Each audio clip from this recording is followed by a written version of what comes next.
یکی از اهداف CBT کاهش علائم که خیلی از در واقع افراد میگن آقا شما فقط میخواین افسردگی آدم کم بشه دیگه، فقط میخواین خشمش کم بشه، فقط میخواین وسواسش کم بشه. در واقع اینجوری نیست، چون CBT بجز کاهش علائم چند تا هدف دیگه هم داره. یک، کاهش علائم. دو، کاهش آسیب پذیری، تغییر فلسفه زندگی.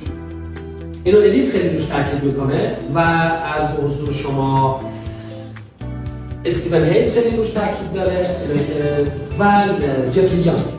تغییر فلسفه زندگی، میگه فلسفه زندگی مراجعه رو تغییر کنه. وقتی فلسفه زندگی مراجعه لذت طلبی باشه، خب این تا آخر عمرش درگیر اعتیاد.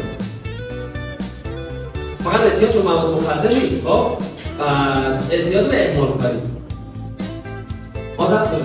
یعنی کسی که فلسفه زندگی لذت طلبی باشه تاوان عادت‌های آسیبزا رو بده. شما حاضر شدید تو خونه خب تو بشقاب آب بخورید، بشقاب هم نیست.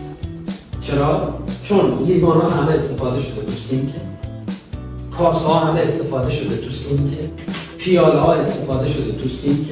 حاضر شدید تو بشقاب آب بخورید، اونم نیست.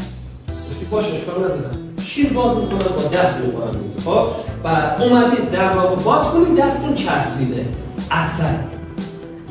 یعنی یه همتاقی دارید که نمونه بارزی آدم کثیفه. شما حاضر نیستید داد بشون، میگه میشونم. خب بعد داره چیکار میکنه؟ فکر میکنه کار مهمی داره انجام میده. آقا یه زمان میگه ظرفا رو نشستم برنامه رو نوشتم، ظرفا رو نشستم چی؟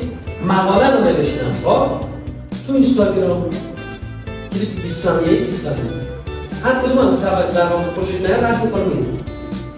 توجهش جلب نمی‌کنه. پس فلسفه زندگی آدم باید یعنی کمک کنیم که خب احتمال اون چی بشه کمتر بشه. که این در واقع بعدی بود که آیا گفتن که CBT چون سطحی علائم عود می‌کنه. خب و پنجمین هدف CBT هم میشه کیفیت، ارتقای کیفیت زندگی.